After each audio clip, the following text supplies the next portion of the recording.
You can clap.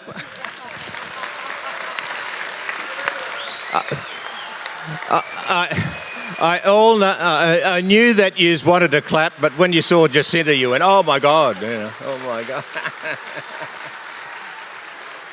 Hello.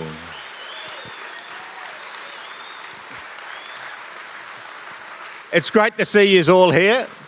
Hello. What's she done to me?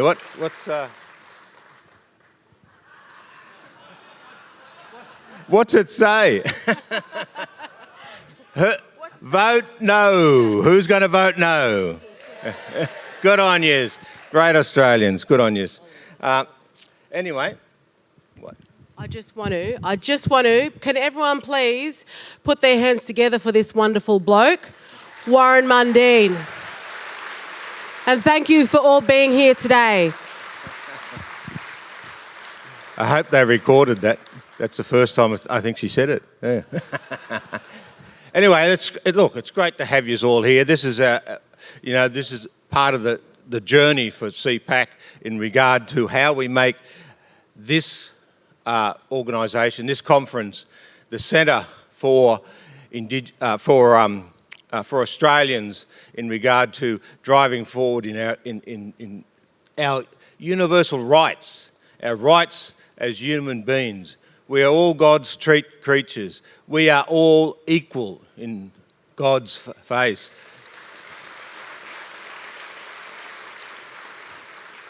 We are here to stand up for those universal values, the universal values of equality, that no matter what your race, no matter what your religion, even atheist. I used to like atheists until Peter Simon said he was an atheist, but anyway. But it's but we got to love him as well, you know. Poor bloke in his red bandana. We're about that. We've built this incredible country. I'm a great believer in you don't judge a nation by its founding, because you look at all the nations around the world. They've had revolutions, they had battles and fights and colonisation and a whole wide range of other things that have happened, invasions and stuff. And they had a really rough beginning. What I judge a nation about is what it does to talk about those beginnings, but not be trapped by history. Be able to move forward as a country, have a vision, set a vision, and move forward so we're all equal. We're all building a beautiful country. This country is made up of multicultures, many cultures from all over the world, many ethnic groups, racial groups from all over the world. We just got about every one of them. We got incredible cultures that have come here, and no, not putting any pity on my poor old Greek cafe, but my mate, having baked beans on toast from a tin was pretty tough. But now we've got all these other restaurants and Thais and Chinese and that, and we're all together as brothers and sisters in this journey. We started this journey just before the Second World War, when we had the Day of Mourning in 1938, and where Aboriginals come together and they asked to be treated as equal citizens. Not any special rights, just to be equal. They wanted to be part of the Australian journey, the Australian dream. And it was all these incredible leaders that many people look back to now and see them as champions for what we wanted to do. And then post-war, with some incredible people like Sir Paul Hasluck, would you believe he wrote a book, he studied in the 1930s and wrote a book about black Australians and talked about the end of segregation, talked about having full citizenship rights for Aboriginal people and participating in the wider economy and the wider community. And he was a very strong advocate working with Robert Menzies. One thing that we got to recapture, because everyone, all these lefties and commos and Holder Mayos and all these people say that we're racist. Are you racist? They say that Australia's racist. And they carry on like this. And they say that, oh, you're if a conservative or you're in the coalition or anything like that, then you're a racist as well. Well, guess what? Who gave full voting rights to Aboriginals? It was the Menzies government in 1962. We got full voting rights in every election. He was a conservative. He was a liberal. Then what he did, he set up the Australian Institute of Aboriginal and Torres Strait Islander Studies, where researchers and recorders and that captured all that information about Aboriginal culture and that, so that future generations could use it and listen to it and recapture their culture and their languages. I had this great experience. My father was one of 12. He was number 9. And his older brother was Uncle Richard. And he was what I call the transition generation, going from a very tribal society, a society that they lived in humpies and they worked on cattle stations and that, to the modern world. My greatest thrill was going to that Australian Institute of Aboriginal and Torres Strait Islander Studies, because he died before I was born, and listening to his voice, listening to him talk about Bundjalung culture. I'm a Bundjalung person. Talking in language and then talking in English. And I just sat there for hours listening to it. And I looked up to the heavens and I said, thank God for Menzies for doing that. That I was able to reach back into my family's history and that. And then, of course, they brought in the 67 referendum. The 67 referendum, some people talk about it. They talk about it as if it's a start of a journey. It was a start of a journey, but the start of the journey was about 2 major issues: full citizenship rights for Aboriginals, the end of segregation. So all the state and territory laws that were discriminatory against Aboriginals were gone. They're gone. 56 years ago, we started on that journey. And we started on the basis of equality and the end of segregation. Now, we're going back to those days. We're going back to putting race in the Constitution. We're going back to people who are having special rights more than anyone else. And we are, it terrifies me that we're going back this way. You have things like, treaty and truth talking.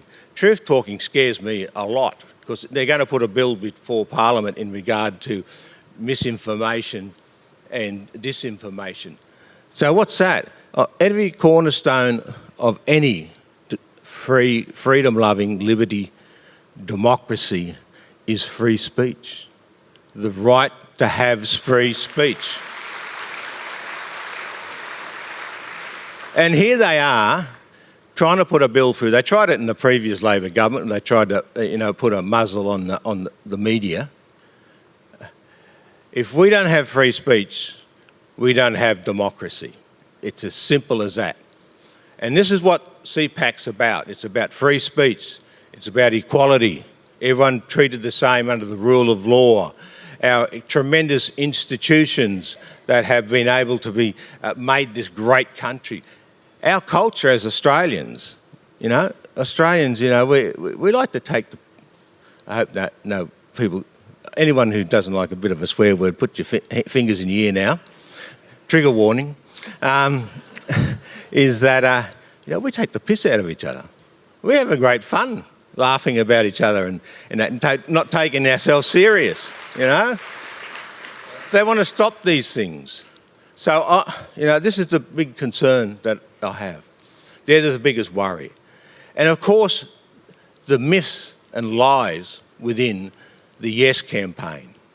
I always love it when people call me all these racist names and get stuck into me, and they have a hashtag anti-racist, hashtag yes, vote yes. And I've never heard words like this since I was a kid. So we went on this journey where we brought all of us together, migrants, Australians, everyone. We're all Australians. And now they want to drag us back to the bad old days. And so we've got to stand up and we've got to fight for our liberties and freedoms.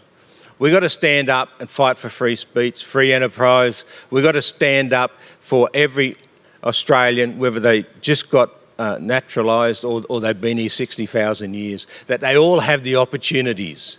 They all have, the equality, and that they can choose their future and work towards their opportunities for themselves. My parents taught me that very limited education, that education was the key. They taught me that you got to take responsibility for your actions, whether it's good, bad, ugly or beautiful. You got to take it. You got to be not a victim. You got to be a warrior. You got to work hard, build the future for yourself, build the future for your children and your grandchildren, and install in them the incredible liberties and freedom ideas that we have, and it's them that will make a difference. I always love when people talk about self-determination, well, I'm a great believer that self-determination starts with self. It is you who can make the difference. It is you who will make the difference. You're the one who can choose your life. You're the one who can make the decisions to make your life better. My old man was a bit of an old-fashioned bloke. He believed that his job was to get a job, get a roof over the head of his family, and to ensure that we were all going to school and being educated. And that's what because education is the key to a better life. You look at the world globally and you see education. These are my four corners of what we should be doing as we move forward. We spend billions of dollars in Indigenous affairs. Why don't we make people accountable? We start with the alphabet. We start with A. All these public servants, all these Aboriginal corporations, all these non-Aboriginal corporations, they're being paid to close the gap. Why aren't they doing their job? They should be held accountable. If a person in my office come in and was spending money and having a great old time but not getting any contracts, I want to have a cup of tea with him. I want to have a conversation with him. And if he doesn't pull his socks up, then he's gone, he's out. We're going to find someone who will do these things. So the biggest thing that we can change for the life and closing the gap is make the people who have got all the money accountable for how they spend it and the outcomes that they get. The other one, of course, is education. As I said, education is the key. It's always been the key. There's no hidden agendas in the fact that the richest countries in the world, the people who have the best liberties and freedoms, the people who have the most highly educated people in the world, is because of education. It gets people out of poverty. It gets people moving forward. Then the other thing you look at is economic participation. It's not rocket science to work out that any society in the world, how it got out of poverty was through economic development. Without economic development, economic participation, having a job, investments, businesses and that, then you're always going to live in poverty. You see that around the world. So that's what we've got to focus on. That's what we should be doing. And the last one, which is a really tough one, is how do we make these communities safe? How do we, for the people who live there, the women, the children, the men, and for the visitors who come and go into those communities. We've seen dreadful statistic after dreadful statistic, and yet nothing gets changed. Nothing changes in those communities. Stop treating Aboriginal people and Torres Strait people as one homogenous group.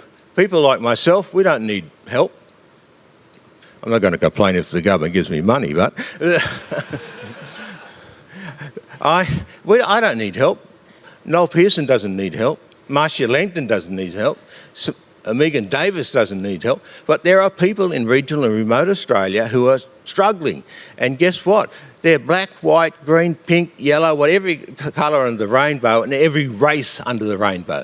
It doesn't matter whether they're white people, it doesn't matter whether they're Aboriginal people. If they're struggling, we will help them. And we will not do it by race. And that's what we've got to start doing. And this is one of the reasons why it's failing.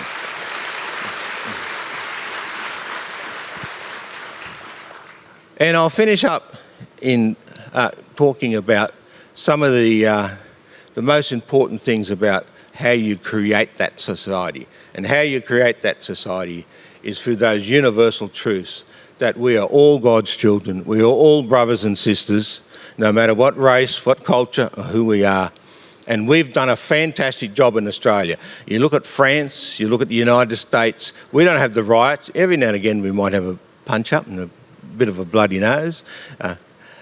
When Tony Abbott comes in later on, he's got a few bandages on him. It wasn't me, okay? It wasn't me in the green room. But we have these fights and these things, but we do it in a peaceful way. And this is how we got to do it. Look, I'm a proud supporter of liberal democracies and the freedoms and liberties that come with a liberal democracy. Thank you very much.